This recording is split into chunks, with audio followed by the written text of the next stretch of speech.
I hope everybody's having a good time so far. Yeah. I'm not going to believe this, but I was actually out in the lobby earlier. Some guy came up to me and says, "Dude, you're wearing my school colors." First thing went through my mind was he must have went to the University of LSD. Really, the only way I can explain this is, I guess, leaving Woodstock on the Partridge Family bus. Anyway, I've been working out, thinking everything's looking good. People starting to notice my buttocks. I know this because the other day, this woman was walking by, and I happened to make some eye contact, and I said, "How you doing?" And as she walked by, I heard her say, "What an ass." Believe it or not, that happens a lot. So I really think it's working out. The other day I was on the golf course.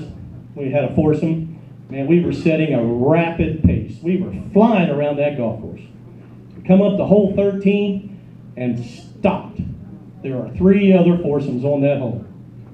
One of my buddies happened to mention, "Man, there goes our rhythm." I had to explain to him we're 4 white guys. How much rhythm could we even have? Well, I've been retired now for a few years, so I've been trying to, look around doing different things, and I realized that I have a gift. I can actually tell how a person's sexual relationship is going just by hearing the woman scream. So, how about you guys? What's your name? Aaron and Brent. Aaron, all I want you to do is look at him and scream. Come on, just do it. Have you ever slept with him? My God. And you've never screamed one time? Oh, a couple times? Hi, Brent, you're doing a wonderful job. It's okay, though. Don't worry. We have aphrodisiacs for women to help get them in the mood. Men don't need these because, as my woman explained to me, men think about sex every 6 minutes. I don't know how long we think about it, and what are we thinking during the other 6 minutes? That's probably a true fact. So aphrodisiacs, most of us know, oysters, chocolate, these get your woman in the mood. But what we really don't understand is watermelon is actually an aphrodisiac too. Believe it or not, I used to sit in supermarkets plucking watermelons. Never found one woman that way. But if you can get your woman to go home tonight and eat a chocolate-covered watermelon ball in an oyster shell, she'll drop her clothes right there and yell, "Get her done, boy!" But we do have one problem with that, fellas. We all know what that is. That there's always an anti-aphrodisiac. If your woman takes one bite of wedding cake, you're done for years. There's no aphrodisiacs alive that can solve that puzzle right there. Well, the other day I was reading this article, and it said that older women are more apt to have a threesome with another woman. And I started reading it further, and the reason being is because after the usual 4 minutes, the man falls asleep anyway, and the woman has somebody to talk to in bed. Also on the news, I've seen where every 60 seconds in this country, there is a violent sexual act. Every 60 seconds. Makes you wonder and think about the next time somebody says, "Hey, you got a minute?" I would say no. Well,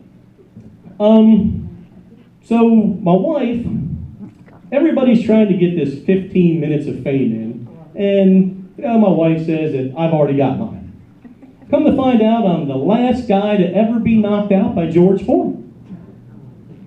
Well, it all started one night when I told my wife I'm going out for the evening. She says, "Well, how long?" Me being me, I sarcastically said, "The whole time." That's when she hit me with that George Foreman grill. Well, now you see why they call it George Foreman. Well, when I finally woke up and come out home from the hospital, She was at the kitchen table, and she had done drank an entire large bottle of wine. So I looked at her and I said, babe, what are you doing? She says, you gotta help me. I'm trying to put this puzzle together. It's a big rooster. So I finally convinced her to go to bed, and after I put her to bed, I had to go back in and put all the cornflakes back in the box. That was a long night. Well, she's a good woman, though, and traveling with her is kind of easy, except for the fact that we can never stay anywhere where there's pornography. So I had checked into the hotel, and I go into the front desk, and I politely ask them, excuse me, is your pornography disabled?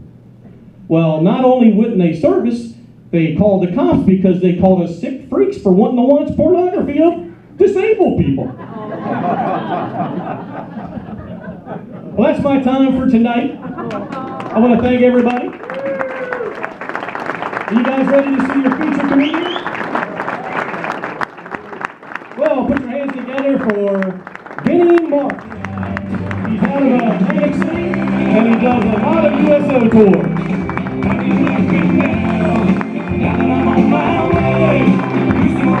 Mark Posten, let him hear it. Good job. How we doing, everybody? Good?